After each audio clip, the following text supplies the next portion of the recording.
ಸ್ನೇಹಿತರೆ, ಇದೇ 2026 ಮೇ ತಿಂಗಳ ಕೊನೆಯ ವಾರದಲ್ಲಿ IAS ಅಧಿಕಾರಿಯೊಬ್ಬರು ತಮ್ಮ ಸ್ನೇಹಿತರು ಕರೆದರು ಅಂತೇಳಿ ಒಂದು ಹೋಟೆಲ್ಗೆ ಹೋಗ್ತಾರೆ. ಅದು ಮುಂಬೈನ ಈ ಹೈಫೈ ರೆಸ್ಟೋರೆಂಟಲ್ಲಿ ಅದ್ಭುತವಾದ ಪನ್ನೀರ್ ಸಿಗುತ್ತೆ, ಬನ್ನಿ ಟೇಸ್ಟ್ ಮಾಡೋಣ ಅಂತ ಒತ್ತಾಯ ಕೂಡ ಮಾಡ್ತಾರೆ. ಕೊನೆಗೂ ಸ್ನೇಹಿತರ ಮಾತಿಗಷ್ಟೇ ಬೆಲೆ ಕೊಟ್ಟು ಆ ಅಧಿಕಾರಿ ಹೋಟೆಲ್ಗೆ ಹೋದರು, ಊಟ ಮಾಡಿದರು. ಆದರೆ ಹೊರಗೆ ಬರುವಾಗ ಆ ರೆಸ್ಟೋರೆಂಟ್ ಮಾಲೀಕರಿಗೆ ಗೊತ್ತಿರಲಿಲ್ಲ ತಮಗೆ ಎಂತಹ ದೊಡ್ಡ ಶಾಕ್ ಕಾದಿದೆ ಅಂತ. ಆ ಅಧಿಕಾರಿ ಹೋಟೆಲ್ನಿಂದ ಕಾಲಿಟ್ಟ ಸರಿಯಾಗಿ 24 ಗಂಟೆಗಳಲ್ಲಿ ಆಹಾರ ಭದ್ರತಾ ಅಧಿಕಾರಿಗಳು ಅಂದರೆ ಫುಡ್ ಆ್ಯಂಡ್ ಸೇಫ್ಟಿ ಆಫೀಸರ್ಸ್ ಪಡೆ ಆ ಹೈಫೈ ರೆಸ್ಟೋರೆಂಟ್ ಮೇಲೆ ದಾಳಿ ಕೂಡ ಮಾಡುತ್ತೆ. ಯಾಕೆ ಗೊತ್ತಾ? ಗ್ರಾಹಕರಿಗೆ VIP ರೇಟ್ನಲ್ಲಿ ನೀಡಲಾಗ್ತಿದ್ದ ಈ ನಾರ್ತ್ ಇಂಡಿಯನ್ ಪನ್ನೀರ್ ಸಂಪೂರ್ಣ ಕಳಪೆಯಾಗಿತ್ತು ಮತ್ತು ರಾಸಾಯನಿಕ ಮಿಕ್ಸ್ ಮಾಡಿದ ಕಲಬೆರಕೆ ಪನ್ನೀರನ್ನು ಕೂಡ ಕೊಡ್ತಾ ಇದ್ರು. ಹೀಗೆ ಸ್ನೇಹಿತರ ಜೊತೆ ಊಟಕ್ಕೆ ಹೋಗಿ ಇಡೀ ಹೋಟೆಲ್ ಸಾಮ್ರಾಜ್ಯವನ್ನು ನಡೆಸಿದ ಈ ಖಡಕ್ ಅಧಿಕಾರಿ ಬೇರೆ ಯಾರೂ ಅಲ್ಲ, IAS ತುಕಾರಾಮ್ ಮುಂಡೆ. ಸ್ನೇಹಿತರೆ, ಇವತ್ತು ಮುಂಡೆ ಅನ್ನೋ ಹೆಸರು ಕೇಳಿದರೆ ಮಹಾರಾಷ್ಟ್ರದ ಹೋಟೆಲ್ ಮಾಲೀಕರ ಮಂಡೆ ಬಿಸಿಯಾಗುತ್ತೆ. ದೇವರೇ, ಈ ಮುಂಡೆ ನಮ್ಮ ಹೋಟೆಲ್ ಮೇಲೆ ಕಣ್ಣು ಬೀಳದಿರಲಿ ಅಂತ ಹೋಟೆಲ್ ಓನರ್ಗಳು ಪ್ರಾರ್ಥನೆ ಮಾಡ್ಕೊತಿದ್ದಾರೆ. ಯಾಕಂದರೆ ಮಹಾರಾಷ್ಟ್ರದ food and drug administration commissioner ಆಗಿ ಅಧಿಕಾರ ವಹಿಸಿಕೊಂಡ ತುಕಾರಾಮ್ ಮುಂಡೆ ಗ್ರಾಹಕರಿಗೆ ಕೆಟ್ಟ ಕಳಪೆ ವಿಷಪೂರಿತ ಆಹಾರವನ್ನು ಕೊಡ್ತಿರೋ ಹೋಟೆಲ್ಗಳ ವಿರುದ್ಧ ನೇರ ಸಮರವನ್ನು ಸಾರುತ್ತಿದ್ದಾರೆ. ಒಳ್ಳೆಯ ಊಟ ಕೊಟ್ಟರೆ ಹೋಟೆಲ್ ನಡೆಸಿ, ಇಲ್ಲದಿದ್ದರೆ ಬಾಗಿಲು ಹಾಕಿ ಮನೆಗೆ ಹೋಗಿ ಅಂತ ಹೇಳ್ತಿದ್ದಾರೆ. ಹೋಟೆಲ್ ಉದ್ಯಮಿಗಳಿಗೆ ನೇರವಾಗಿ ವಾರ್ನಿಂಗನ್ನು ಕೊಟ್ಟಿದ್ದಾರೆ. ಬರೀ ಸಣ್ಣ ಪುಟ್ಟ ಹೋಟೆಲ್ಗಳೆಲ್ಲ, ಎಕ್ಸ್ಪೈರಿ ಆಗಿರೋ ಕೆಮಿಕಲ್ ಬೆರೆಸಿರೋ ಆಹಾರ ಪದಾರ್ಥ ಮಾರುತ್ತಿದ್ದ ಸಣ್ಣ ಅಂಗಡಿಯಿಂದ ಹಿಡಿದು ಬಾಲಿವುಡ್ ಸೂಪರ್ ಸ್ಟಾರ್ಗಳು, ಹಾಗೆ 5 ಸ್ಟಾರ್ ಹೋಟೆಲ್ಗಳು, ಹಾಗೆ ಹೈಕೋರ್ಟ್ ಕ್ಯಾಂಟೀನ್ವರೆಗೂ ಕೂಡ ಎಲ್ಲರಿಗೂ ನಡುಕ ಹುಟ್ಟಿಸಿದ್ದಾರೆ. 60 ದಿನಗಳಲ್ಲಿ ತುಕಾರಾಮ್ ಮುಂಡೆ ಮತ್ತು ಅವರ ತಂಡ ನಡೆಸಿರೋ ದಾಳಿ ಎಷ್ಟು ಅಂತ ನಿಮ್ಗೆ ಗೊತ್ತಾ? 3100ಕ್ಕೂ ಹೆಚ್ಚು ಹೋಟೆಲ್ ಮತ್ತು ರೆಸ್ಟೋರೆಂಟ್ಗಳು. ಈ ದಾಳಿಯಲ್ಲಿ ಬಯಲಾದ ಸತ್ಯಗಳನ್ನು ಕೇಳಿದರೆ ನೀವು ಹೊಟ್ಟೆ ತೊಳೆಸಿದಂಗಾಗುತ್ತೆ. ಹೋಟೆಲ್ಗಳ ಮಿನುಗುವ AC ಹಾಲ್ಗಳು, ಅಂದವಾದ ಟೇಬಲ್ಗಳು, ಹಗುರವಾದ ನಗೆ ಚೆಲ್ಲುವ ವೇಟರ್ಗಳ ಹಿಂಭಾಗದಲ್ಲಿದ್ದ ಕಿಚನ್ಗಳಲ್ಲಿ ಜಿರಳೆಗಳು, ಇಲಿಗಳು ಓಡಾಡ್ತಿದ್ವು. ಕೊಳೆತ ತರಕಾರಿ, ಹಲವು ದಿನಗಳ ಹಳೆಯ ಕೆಟ್ಟ ಮಾಂಸವನ್ನು ಬಳಸಿ ಗ್ರೇವಿಗಳನ್ನು ಮಾಡಲಾಗ್ತಾ ಇತ್ತು. ಪ್ರಸಿದ್ಧ ಐಸ್ ಕ್ರೀಮ್ ಪಾರ್ಲರ್ ಒಂದರಲ್ಲಿ ಎಕ್ಸ್ಪೈರಿ ಆದ ಕಚ್ಚಾ ವಸ್ತುಗಳು ಮತ್ತು ಇಲಿಗಳು ಓಡಾಡುತ್ತಿದ್ದವು ಅನ್ನೋದು ಕೂಡ ಪತ್ತೆ ಆಯಿತು. ಪರೀಕ್ಷಿಸಿದ ಪನ್ನೀರ್ ಸ್ಯಾಂಪಲ್ನಲ್ಲಿ 40% ಸಂಪೂರ್ಣ ಫೇಲ್ ಕೂಡ ಆಗಿದ್ವು.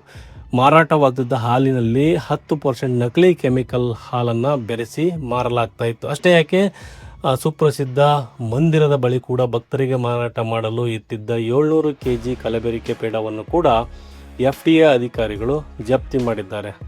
ಭಕ್ತರು ಪ್ರಸಾದವೆಂದು ತಿನ್ನುವ ಪೇಡದಲ್ಲಿ ಕೂಡ ಮೋಸ ಮಾಡುವ ಮಟ್ಟಿಗೆ ಈ ಜಾಲ ಹರಡಿಕೊಂಡಿದೆ. ಮೊಟ್ಟ ಮೊದಲ ಬಾರಿಗೆ FDA ಇಲಾಖೆ 55 ಕೋಟಿ 72 ಲಕ್ಷ ಮೌಲ್ಯದ ಕಳಪೆ ಆಹಾರ ಮತ್ತು 34 ಕೋಟಿ ಮೌಲ್ಯದ ನಿಷೇಧಿತ ಗುಟ್ಕಾ ಪಾನ್ ಮಸಾಲವನ್ನು ಕೂಡ ಜಪ್ತಿ ಮಾಡಿ ನಾಶ ಮಾಡಿದ್ದಾರೆ. ಇನ್ನು ಮುಂಡೆ ಅವರ ಈ ಆಪರೇಷನ್ ನೋಡಿ ನವಿ ಮುಂಬೈನ ಪ್ರತಿಷ್ಠಿತ park in by Radisson hotel ಆಡಳಿತ ಮಂಡಳಿ ಬಾಂಬೆ ಹೈಕೋರ್ಟ್ ಮೆಟ್ಟಿಲು ಕೂಡ ಏರಿತ್ತು. ಮುಂಡೆ ಅವರು ಅಧಿಕಾರ ದುರುಪಯೋಗಪಡಿಸಿಕೊಂಡು ನಮ್ಮ ಲೈಸೆನ್ಸನ್ನು ರದ್ದು ಮಾಡಿದ್ದಾರೆ ಅಂತ ದೂರು ಕೂಡ ನೀಡಿತ್ತು. ವಿಚಾರಣೆ ನಡೆಸಿದ ಹೈಕೋರ್ಟ್ ಹೋಟೆಲ್ಗೆ ಲೈಸೆನ್ಸ್ ವಾಪಸ್ ಕೊಡಿಸಿದ್ದಲ್ಲದೆ, ನೀವು ಬರೀ ಖಾಸಗಿ ಹೋಟೆಲ್ಗಳ ಮೇಲೆ ದಾಳಿ ಮಾಡ್ತಾ ಇದ್ದೀರಾ, ಸರ್ಕಾರಿ ಸಂಸ್ಥೆಗಳ ಕ್ಯಾಂಟೀನ್ಗಳ ಮೇಲೆ ದಾಳಿ ಮಾಡಲ್ವಾ ಅಂತ ಪ್ರಶ್ನೆ ಕೂಡ ಮಾಡಿತ್ತು. ಕೋರ್ಟ್ನ ಈ ಪ್ರಶ್ನೆಯನ್ನು ತುಕಾರಾಮ್ ಮುಂಡೆ ಸವಾಲಾಗಿ ಸ್ವೀಕರಿಸಿದ್ರು. ಮರುದಿನವೇ FDA ತಂಡ ಬಾಂಬೆ ಹೈಕೋರ್ಟ್ನ ಆವರಣದಲ್ಲಿದ್ದ 3 ಕ್ಯಾಂಟೀನ್ಗಳ ಮೇಲೆ ದಡಮ್ ಅಂತೇಳಿ ರೇಡ್ ಕೂಡ ಮಾಡಿತು. ಫಲಿತಾಂಶ, ಹೈಕೋರ್ಟ್ನಲ್ಲಿ ಕೆಲಸ ಮಾಡ್ತಿದ್ದ 2 ಕ್ಯಾಂಟೀನ್ಗಳಿಗೆ ಮೂಲಭೂತ ಫುಡ್ ಲೈಸೆನ್ಸ್ ಕೂಡ ಇರಲಿಲ್ಲ. ಅಷ್ಟು ಅಸಹ್ಯವಾಗಿ, ನಿಯಮಬಾಹಿರವಾಗಿ ಅವು ನಡೀತಾ ಇದ್ವು. ನ್ಯಾಯ ಕೊಡುವ ಹೈಕೋರ್ಟ್ಗೆ ಮುಂಡೆ ಅವರ ತಂಡ ಕನ್ನಡಿ ಹಿಡಿದು ನಿಲ್ಲಿಸಿತ್ತು. ಇನ್ನು ಹೋಟೆಲ್ ಮಾತ್ರವಲ್ಲ, ಯುವಜನತೆಗೆ ಮಾರಕವಾದ ಉತ್ಪನ್ನಗಳನ್ನು ಸೆರೆಗೇಟ್ ಅಡ್ವರ್ಟೈಸಿಂಗ್ ಅಂದರೆ ಈ ಇಲೈಚಿ ಹೆಸರಿನಲ್ಲಿ ಪಾನ್ ಮಸಾಲ ಮಾರುತ್ತಿದ್ದ 3 ಬಾಲಿವುಡ್ ಸೂಪರ್ ಸ್ಟಾರ್ಗಳಿಗೆ ತುಕಾರಾಮ್ ಮುಂಡೆ ಸೋಕಾಸ್ ನೋಟಿಸನ್ನು ಕೂಡ ಜಾರಿ ಮಾಡಿದ್ದಾರೆ. ಕಣಕಣದಲ್ಲೂ ಕೇಸರಿ ಅಂತ ಹೇಳ್ತಾ ಹಣಕ್ಕಾಗಿ ಯುವಜನತೆಯ ಜೀವದ ಜೊತೆ ಆಟ ಹೊಡೆದಿದ್ದ ಈ ಸ್ಟಾರ್ಗಳಿಗೆ ತಕ್ಷಣವೇ ಈ ಜಾಹೀರಾತುಗಳನ್ನು ನಿಲ್ಲಿಸಿ ಸೋಷಿಯಲ್ ಮೀಡಿಯಾದಿಂದ ಡಿಲೀಟ್ ಮಾಡಿ, ಇಲ್ಲದಿದ್ದರೆ ಕಠಿಣ ಕ್ರಮದ ಎಚ್ಚರಿಕೆ ಕೂಡ ಕೊಟ್ಟಿದ್ದಾರೆ. ಹಾಗಾದರೆ ಇಷ್ಟೊಂದು ಧೈರ್ಯ, ದಕ್ಷತೆ ತೋರುತ್ತಿರುವ ಈ ತುಕಾರಾಮ್ ಮುಂಡೆ ಯಾರು? ಮಹಾರಾಷ್ಟ್ರದ ಬಿಡ್ ಜಿಲ್ಲೆಯ ಅತ್ಯಂತ ಬಡ ರೈತನ ಮಗ ಈ ತುಕಾರಾಮ್ ಮುಂಡೆ. ಶಾಲೆಗೆ ಹೋಗಲು ಕಿಲೋಮೀಟರ್ ಗಟ್ಟಲೆ ಬರಿಗಾಲೇ ನಡೆಯಬೇಕಿತ್ತು. ಬೆಳಗ್ಗೆ ಜಮೀನಿಗೆ ನೀರು ಹಾಯಿಸಿ ಕೃಷಿ ಕೆಲಸ ಮಾಡಿ ನಂತರ ಶಾಲಾ ಕಾಲೇಜಿಗೆ ಹೋಗ್ತಿದ್ರು. ತಂದೆ ತಾಯಿ ಪಡುವ ಕಷ್ಟ, ಬೆಳೆದ ಬೆಳೆಗೆ ಸರಿಯಾದ ಬೆಲೆ ಸಿಗದೆ ಅನುಭವಿಸುವ ಅಸಹಾಯಕತೆಯನ್ನು ಕೂಡ ಕಣ್ಣಾರೆ ಕಂಡವರು ಈ ತುಕಾರಾಮ್ ಮುಂಡೆ. ಇವರು ರಾಜ್ಯಶಾಸ್ತ್ರದಲ್ಲಿ MA ಮುಗಿಸಿದ ಮುಂಡೆ ಯಾವುದೇ ದುಬಾರಿ ಕೋಚಿಂಗ್ ಸೆಂಟರ್ ಇಲ್ಲದೆ, ಯಾವುದೇ ನೆಟ್ವರ್ಕ್ ಇಲ್ಲದೇ ಕೇವಲ ಸ್ವಂತ ಪರಿಶ್ರಮದಿಂದ ಓದಿ 2005ರ UPSನ ಪರೀಕ್ಷೆಯಲ್ಲಿ ಇಡೀ ದೇಶಕ್ಕೆ 20ನೇ ರ್ಯಾಂಕ್ ಕೂಡ ಪಡಿತಾರೆ.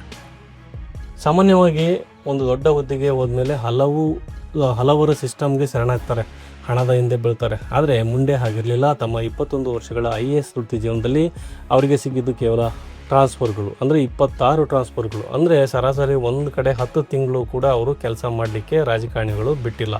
ಸೋಲಾಪುರದಲ್ಲಿ DC ಆಗಿದ್ದಾಗ ಮರಳು ಮಾಫಿಯಾದ ವಿರುದ್ಧ ಸಮರ ಕೂಡ ಸಾರುತ್ತಾರೆ. ಆಗ ಅವರು ಕೊಲೆಗೂ ಕೂಡ ಸಂಚು ನಡೆದಿತ್ತು. ಆದರೆ ಕೊಲೆ ಯತ್ನ ನಡೆದ ಮಾರನೇ ದಿನವೇ ಮುಂಡೆ ಕೆಚ್ಚದೆಯಿಂದ ಡ್ಯೂಟಿಗೆ ಹಾಜರಾಗಿದ್ದರು.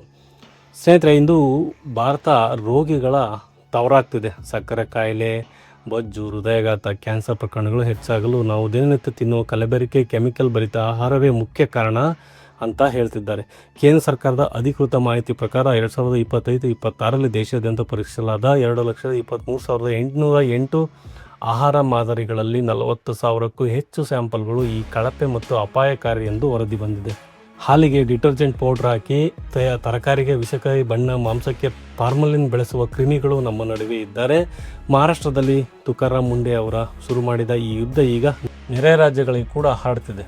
ಕರ್ನಾಟಕದಲ್ಲೂ ಸಹ ಆಹಾರ ಭದ್ರತಾ ಇಲಾಖೆ ಅಲರ್ಟ್ ಆಗಿದ್ದು, ಬಣ್ಣ ಬೆರೆಸಿದ ರಸ್ತೆ ಬದಿ ಮತ್ತು ಆಹಾರ ಕಳಪೆ ಹೋಟೆಲ್ಗಳ ಮೇಲೆ ದಾಳಿ ಮಾಡ್ತಿದ್ದಾರೆ.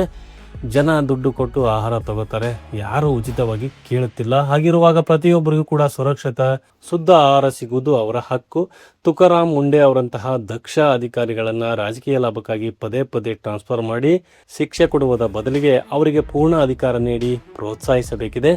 ನಿಮ್ಮ ಅಭಿಪ್ರಾಯವೇನು? ನಿಮ್ಮೂರಲ್ಲೂ ಕೂಡ ಇಂತಹ ಖಡಕ್ ರೇಡ್ಗಳು ನಡಿಬೇಕಾ? ಕಳಪೆ ಆಹಾರ ಮಾರುವವರಿಗೆ ಎಂತಹ ಶಿಕ್ಷೆ ಆಗಬೇಕು? ತಪ್ಪದೇ ಕಮೆಂಟ್ ಬಾಕ್ಸಲ್ಲಿ ಕಮೆಂಟ್ ಮಾಡಿ ತಿಳಿಸಿ. ಮುಂದಿನ ವಿಡಿಯೋದಲ್ಲಿ ಮತ್ತೆ ಸಿಗ್ತೀನಿ. ಅಲ್ಲಿವರೆಗೂ ಜೈ ಹಿಂದ್, ಜೈ ಕರ್ನಾಟಕ, ವಂದೇ ಮಾತರಂ.